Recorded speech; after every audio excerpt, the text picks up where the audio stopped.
Best friend convinced my wife I was cheating on her, and she ended up. So, a bit of backstory. My wife Katie and I had our daughter last December. The birth was really traumatic for both of us, but especially her. She ended up with postpartum depression and has been in therapy since. We agreed that she'd stay home full-time after everything that happened, so I've been the one bringing in the money. That's been our plan from the start. She'd focus on getting better and taking care of our baby while I worked to cover the bills. Everything was fine for the first few months. She had her therapy sessions, I did my job, and yeah, it was hard, but we were managing. But then, about a couple of months ago, my boss came to me with this project. It was one of those big opportunity things, you know? A lot of overtime, but it would be great for my career and also a nice financial bump for us. I talked to Katie about it, explained that it'd be intense for about 4 weeks, and she was totally on board. We figured her mom and her best friend Molly could help with the baby while I focused on work. Now, Molly's been Katie's best friend forever. She's a stay-at-home mom too, with 2 little kids, so it made sense for her to come over and help out during the day. At first, it was going great. Katie seemed a little more relaxed, Molly was good with the baby, and I felt like we had a solid support system going on. But as the project stretched on, things started to feel off. It was during the 3rd week that I first noticed something weird. Katie was colder with me. I'd come home after a long day, and instead of a normal conversation, she'd just give me these short answers or act distant. At first, I thought she was just tired. I mean, she's dealing with a lot, right? But then I noticed that Molly was hanging around more and more, staying later in the evenings, like way after dinner time, when she'd usually have gone home to her own kids. So one night, I get home, and Molly's there again. It's late, probably around 9 or 10, and instead of heading to bed, she's sitting on the couch with Katie. I say a quick hello and go straight to check on our daughter, like I always do. But as I'm walking down the hall, I hear Molly say something like, "See? He doesn't even stop to greet you first. Definitely a sign." A sign? A sign of what? I turn around feeling pretty confused and ask her what she's talking about. And that's when the shit hits the fan. Molly straight up accuses me of having an affair. She says I'm being distant, not paying attention to Katie, and that the long hours at work are just a cover-up. I was so blindsided by it, I didn't even know what to say at first. Then she goes on, saying that I must hate Katie now because she has postpartum depression and gained weight from the pregnancy, and that's why I'm supposedly cheating. I just stood there, stunned. Like, how did we get here? I turned to Katie, thinking she'd laugh it off or tell Molly to stop being ridiculous. But instead, Katie starts crying. Not just a few tears, full-on sobbing. Molly's standing there, arms crossed, looking all self-righteous, and then she demands to see my phone. She said that if I wasn't hiding anything, I should have no problem handing it over. I refused, of course. It's my phone, and I'm not about to let her go through it like I'm some criminal. But then Katie looks up at me, with these sad, tired eyes, and quietly asks if she can see it. At that moment, something broke inside me. I can't even explain it, but the fact that she thought I could actually be cheating on her, after everything we've been through, just wrecked me. I'd been working so hard for us, for her and our daughter, and now she's sitting there thinking I've been sneaking around behind her back. But I loved her, and I wanted to prove her wrong, so I handed her my phone. She goes through it looking for anything suspicious. And guess what? Nothing. There's no affair, no secret messages, no hidden apps. It's just my work emails, texts, and a bunch of dumb memes from my buddies. Molly doesn't back down, though. She starts yelling about how I must have deleted the evidence, like, seriously? That's when our daughter woke up from all the noise, and I lost it.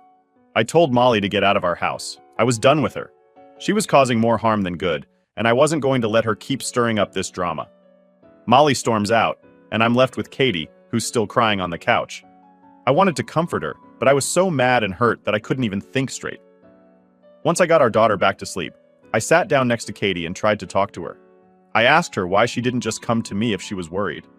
Why did she listen to Molly over me? She didn't have a real answer. She said she's been scared ever since I started working more, and Molly kept telling her that the extra hours, the overtime, were all signs of an affair. I reminded her that we talked about the project before I even accepted it. We knew it would be intense, but it was supposed to be a good thing for us, not something that'd tear us apart.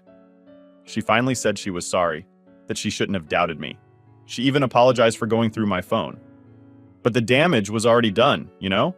Like, even though she said she believed me, the fact that she thought I was capable of cheating just didn't sit right with me.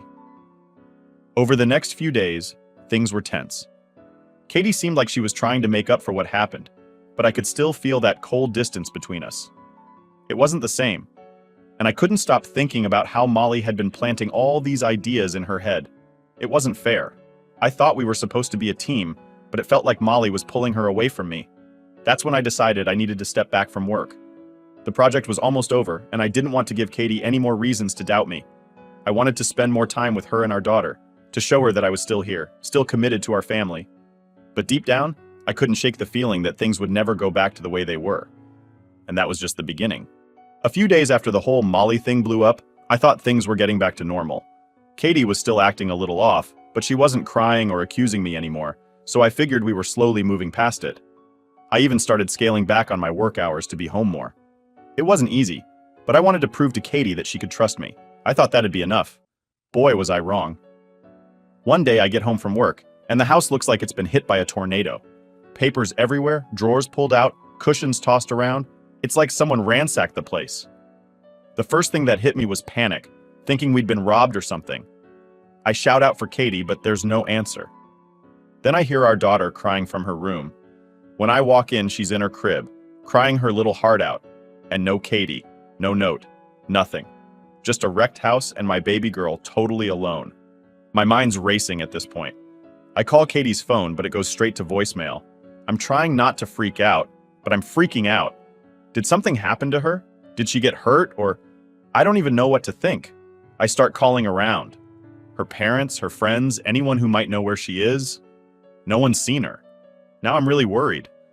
So I call my mom, asking if she can come over and watch our daughter while I try to figure out what the hell is going on. Before my mom can even get to the house, Katie walks in with Molly driving her. I see the car pull up through the window, and I instantly feel a mix of relief and anger. Molly doesn't come in, which I'm honestly thankful for, but Katie walks through the door, eyes red, clearly upset, but not saying a word. I'm standing there in the middle of this wrecked house, holding our crying daughter, and all I can say is, "What the hell happened?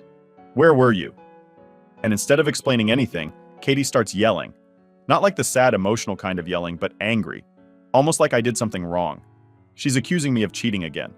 She says the therapy I told her I was going to start is just a cover-up so I can sneak around and meet my mistress. At this point, I'm just in shock. Like, how are we back to this?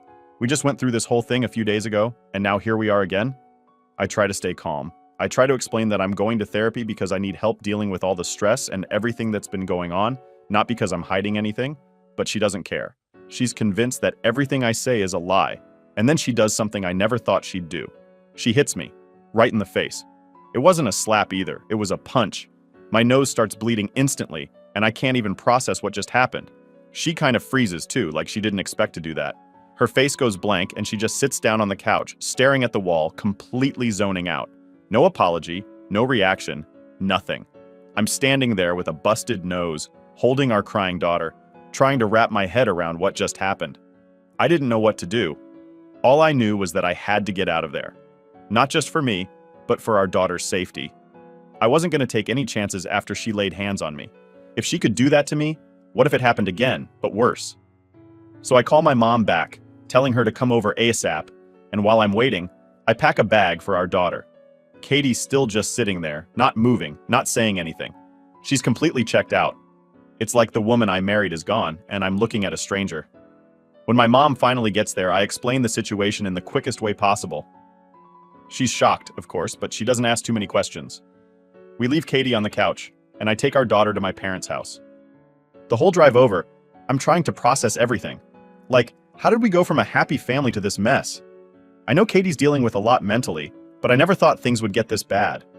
I'm scared for her, but I'm also scared for myself and our daughter. I can't let this keep happening, but I also don't want to just abandon her. She's sick, I know that. But where do I draw the line between helping her and protecting myself? Once we're at my parents' place, I drop off my daughter with my dad and head straight to urgent care. My nose was throbbing the whole time, and I had blood all over my shirt. The doctor said it wasn't broken, but that it was going to be sore for a while. They gave me some pain meds and sent me home. By the time I got back to my parents' house, it was late and my daughter was already asleep. I sat down with my mom, trying to explain everything that happened, but even as I said it out loud, it didn't feel real. My wife had hit me. My wife, the woman I love and had a child with, actually hit me, and now I had no idea what was going to happen next. The next morning, Katie's parents called me. They were obviously worried about her, and I told them what happened. I didn't mention the hitting part, though. I couldn't bring myself to say it, but they knew something was seriously wrong, and they suggested inpatient treatment for her. It was the first time anyone had said something that made sense. We agreed to separate for now. Katie would stay with her parents, and I'd stay at mine with our daughter. I wasn't ready to go straight to divorce, but I couldn't go back to living with her. Not like this. Not after what happened. I needed to protect myself and my daughter, and I couldn't trust Katie to not hurt me again. That night, lying in bed at my parents' house, I realized I needed to do more than just wait for things to get better. I needed to take action, make sure I was legally protected if things went south. I started documenting everything: the ransacked house, the accusations, the hitting. I didn't want to think about a custody battle. But at the same time, I couldn't ignore that it might be coming. My heart was broken. I love Katie, but this wasn't her anymore. This was something else. Something dark and messed up that had taken over. And as much as I wanted to believe she'd get better, I had to face the reality that she might not. So I did the only thing I could do. I kept my distance, prayed for her to get help, and made sure my daughter and I were safe.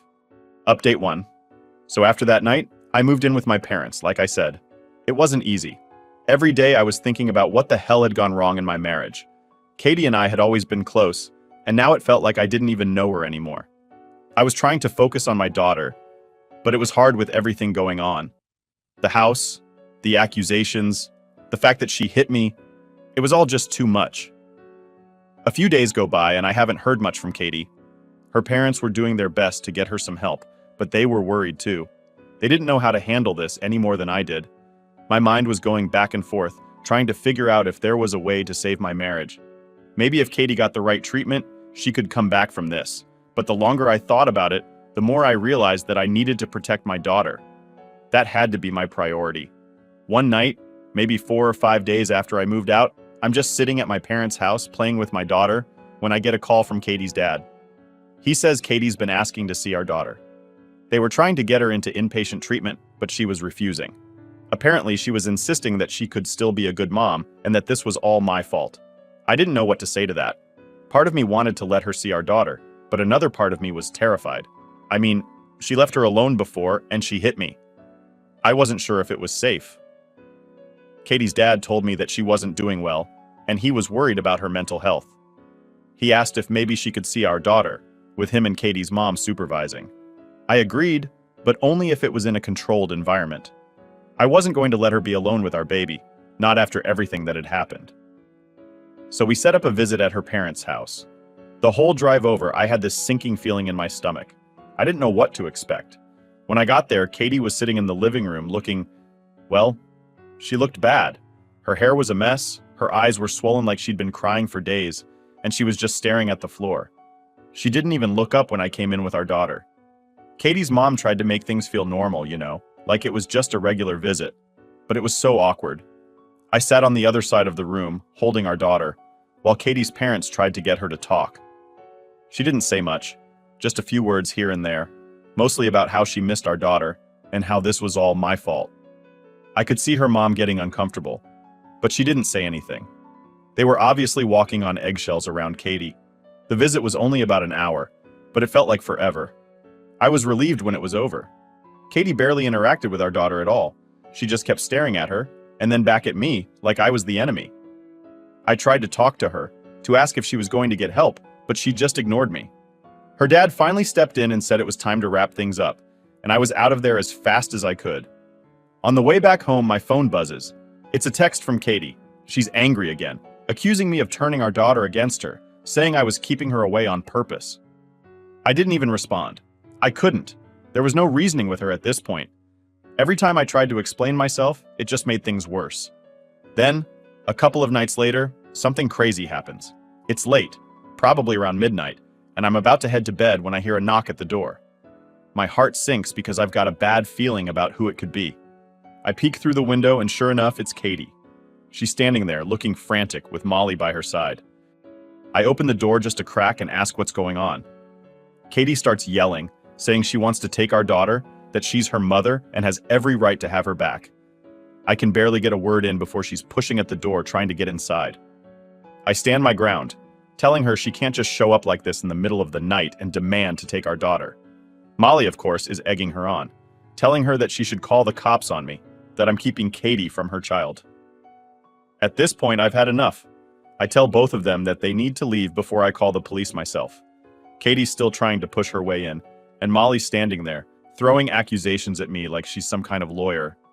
Finally, my dad comes to the door. He's a calm guy, but when he saw what was happening, he stepped in and told them to leave. He was polite, but firm, and that seemed to finally get through to them. Katie backs off, and Molly, for once, doesn't say anything. They leave, but not before Katie screams at me that this isn't over. After they left, I just stood there trying to process what had just happened. I mean, who shows up in the middle of the night like that, demanding to take a baby? I knew right then and there that I needed to take more drastic steps. Katie wasn't in her right mind, and as much as I didn't want to escalate things, I had to protect my daughter. The next morning, I made some calls and started looking into getting a restraining order. I never thought my life would turn into this. Just a few months ago, Katie and I were a happy family. We had a beautiful baby girl, and now everything's falling apart. I don't know what's going to happen next, but I do know one thing. I have to keep my daughter safe no matter what, even if that means keeping her away from her own mother. Update 2. So after that late night showdown with Katie and Molly, I knew things were just getting worse. I started the process to get a restraining order. I didn't want to, but I felt like I didn't have a choice anymore. Katie's mental state wasn't stable, and I couldn't risk her showing up at my parents' house in the middle of the night again, demanding to take our daughter. A few days go by, and things are mostly quiet. I wasn't hearing much from Katie or her parents, and I was trying to keep it that way. I was focused on taking care of my daughter and just keeping some kind of normalcy in my life. Then, out of nowhere, I get a call from Katie's mom. She sounds panicked, which immediately puts me on edge. She says Katie's been getting worse, that she's refusing to eat, refusing to talk to anyone, and just sits in her room all day. I ask if she's been to the hospital yet, and her mom says they've tried, but Katie's refusing any kind of help.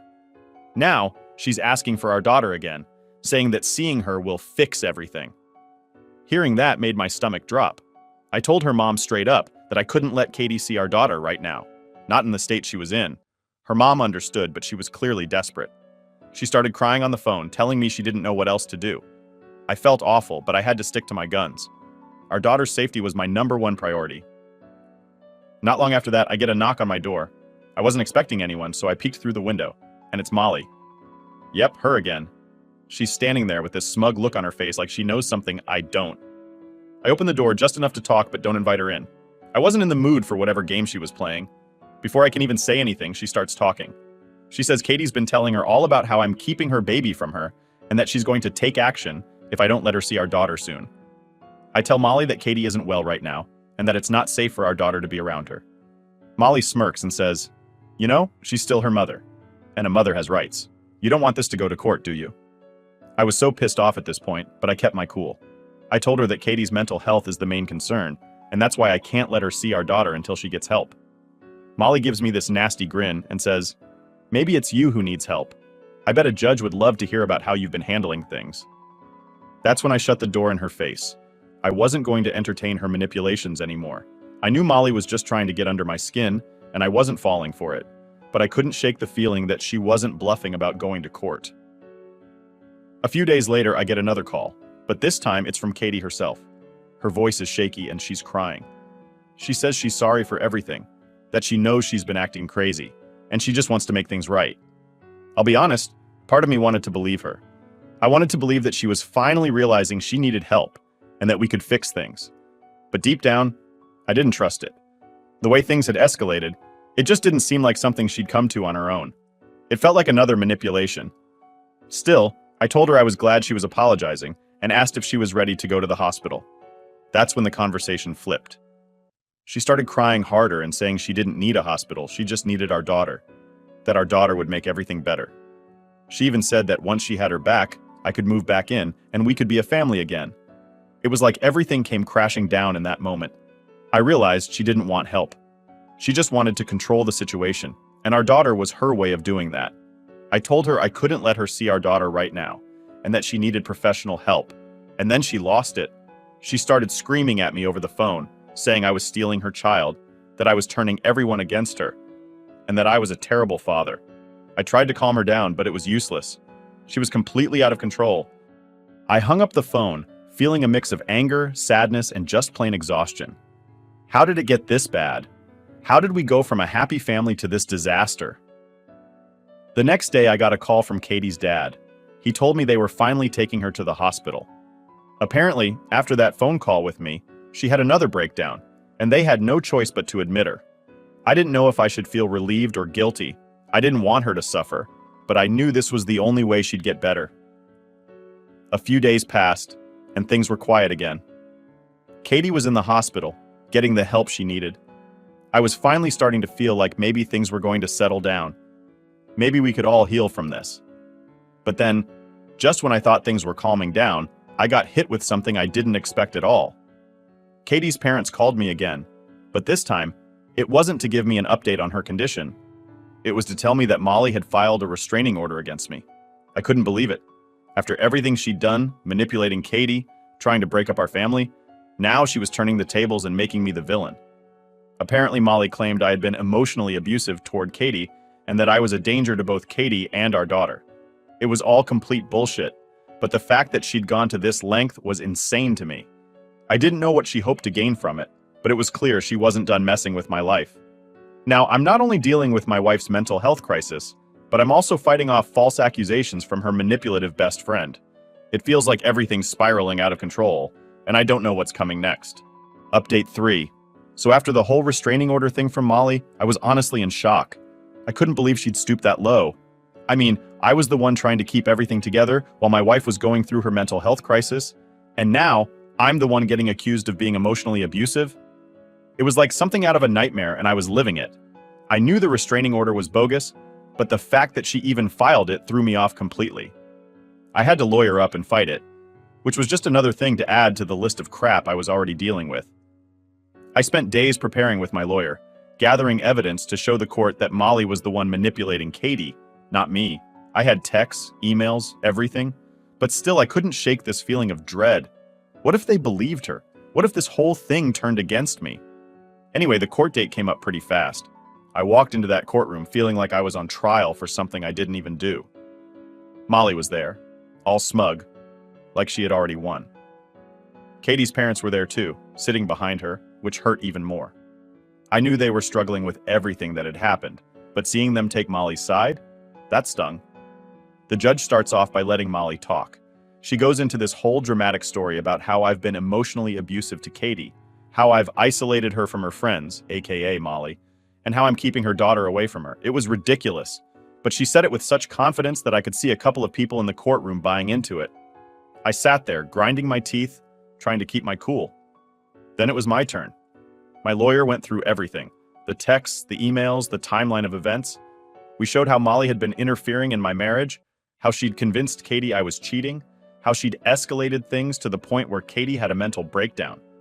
I even had witnesses, people who knew Molly and knew how she operated, who could back up what I was saying. We laid it all out there, no stone unturned. And guess what? The judge saw right through Molly's lies. The restraining order was thrown out, and Molly was visibly pissed. She stormed out of the courtroom without even looking at me. Katie's parents, though, they just sat there, looking defeated.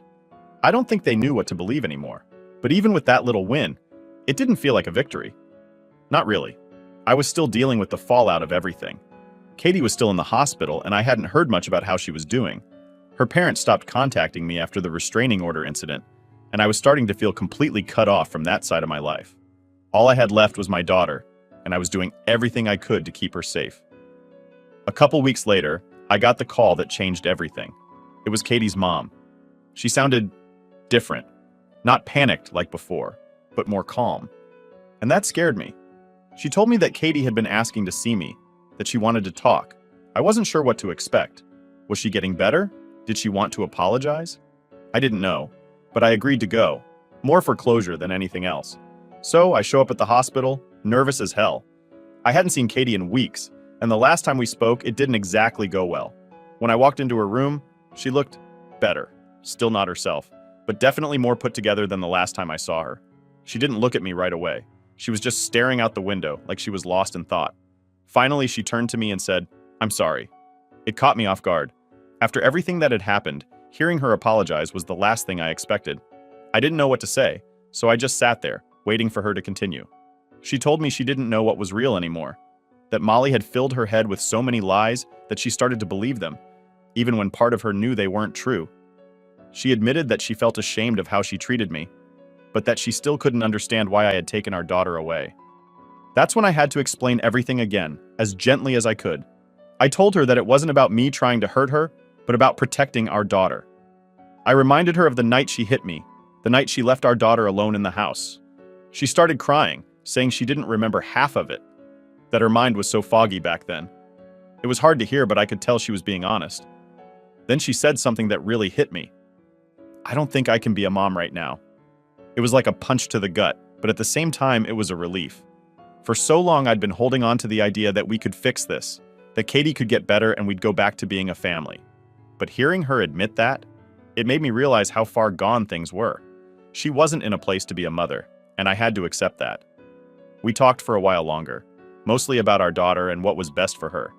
Katie said she wanted me to have full custody, at least for now. She needed time to get better, and she didn't want to risk putting our daughter through any more of her instability. It was the hardest conversation I've ever had, but it was also the most honest. When I left the hospital that day, I felt empty, but also like a weight had been lifted. I knew Katie wasn't out of the woods yet, but at least now there was some clarity. I wasn't living in this constant state of uncertainty anymore. I had a path forward, even if it wasn't the one I imagined when we first had our daughter. So here I am now. I've got full custody of my daughter, and I'm trying to build a life for the two of us. Katie's still in treatment, and I visit her occasionally, but things aren't the same. I don't know if they ever will be, but at least I know I did everything I could. And now, it's about moving forward, one step at a time.